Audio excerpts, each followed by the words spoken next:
So hi guys, in this video we are going to do another cleaning video. Today we are going to clean our kitchen ventilator. So let's get to work.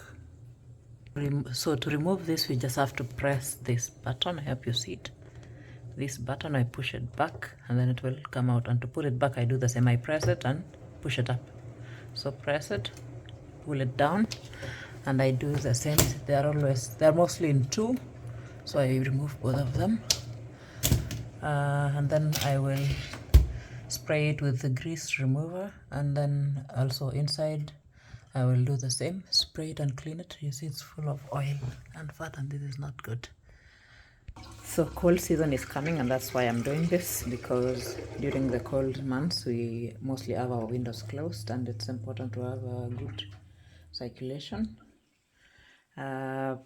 It's important to clean your kitchen ventilator to avoid fire hazards, because too much grease can cause a fire, and it will also improve air circulation in your kitchen because the pores will be open and it will be able to circulate the air in your room, and also to maintain it that it can stay for long, so the lifespan will be improved. So you should do this 3 to 6 months, especially in the colder months where the windows and doors are mostly closed.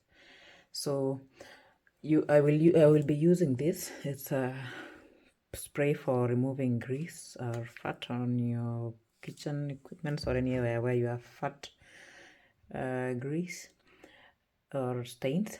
But if you don't have this, you can just use warm water and soap and baking soda to scrub it, but be gentle that you don't break it while scrubbing it.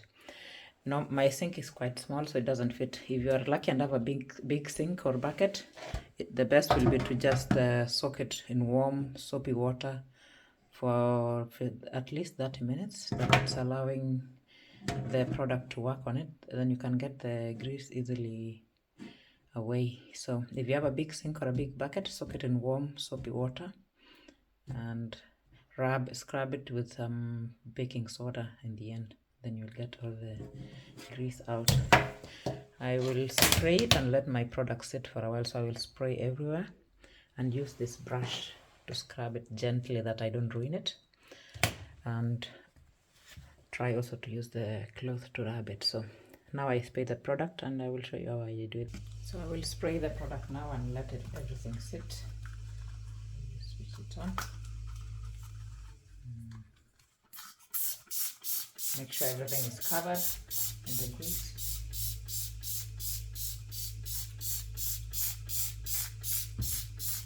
This spray works really great, so if you can, for any fat grease stains, it's called Bref, but it's a German brand, BREF Power. Maybe you can order it online, or if you live in Germany, you can. I bought it at Netto, so you can check if you find it. And then I will rub all the grease around. I'm gentle that I don't break it.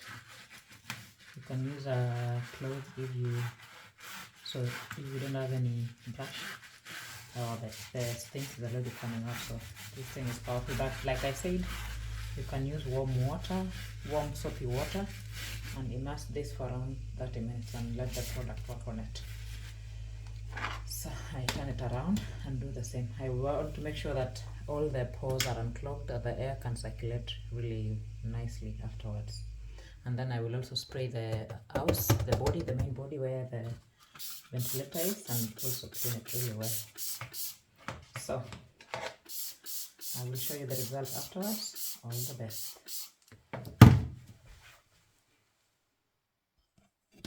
So for the upper part, I will just do the same. Spray it and clean it. It's quite stained. And then I will also let the product sit and clean it. This brush makes our work easy. See? Scrub everywhere around it. Nothing is left behind. And also inside. I will do the same inside. I scrub everywhere inside the machine, but I'm doing it gently. If you don't trust your brush, if it's too rough, you can just use a sponge or a cloth. And get a good grease remover, then your work will be easier. There's something else I would like to show you, how I scrub the filters. I go in the direction of the holes. I hope you see. So like first I go along diagonally like the holes are. So I'm not doing it roughly, I'm following the pattern of the holes in the filter.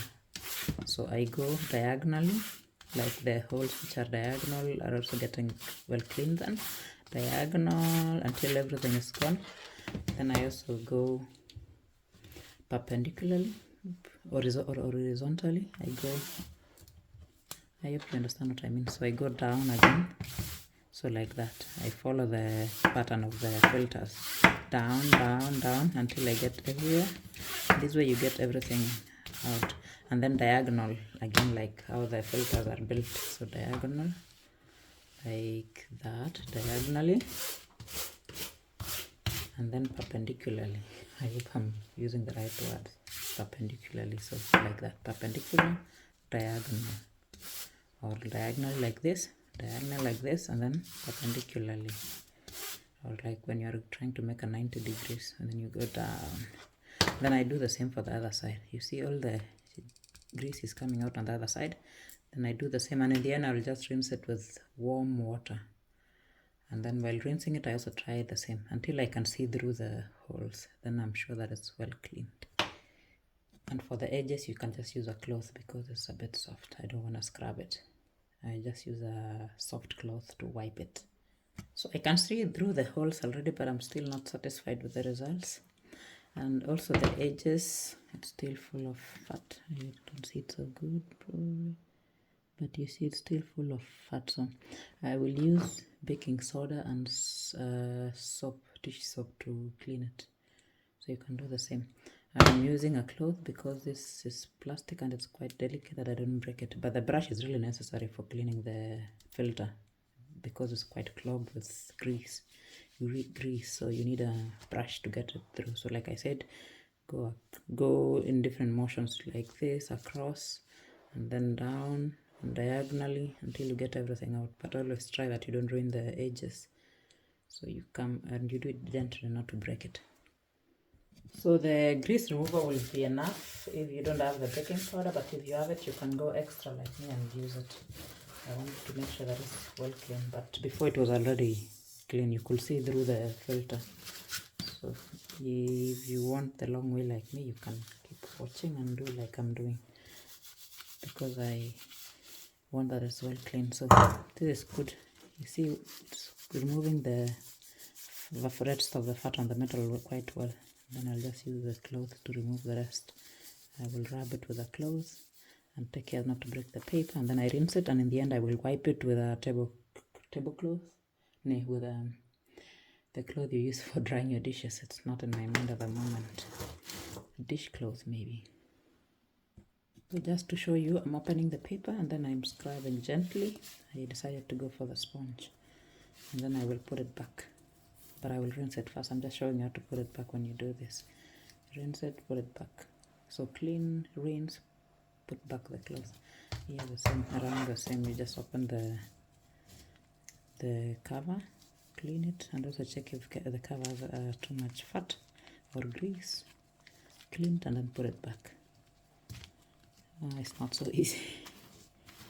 And then you put it back in the end. You see, the metal is shining now, no more grease. So apart from using the brush, I was also finishing with using the sponge. So I was just scrubbing it gently to finish the work, and then I do one last brushing and then it's done. So when cleaning it, you take care that you don't ruin the edges. It's really delicate, so maybe you just wipe it, that is not coming out. It might be difficult to put it back. Then let it dry as long as possible, if possible overnight, or if you have to go to work or something, let it dry very well, that it's not wet and absorbing more fat together. So give it time to dry before putting it back. So hope you try this and enjoy this. Thanks for watching. Bye bye.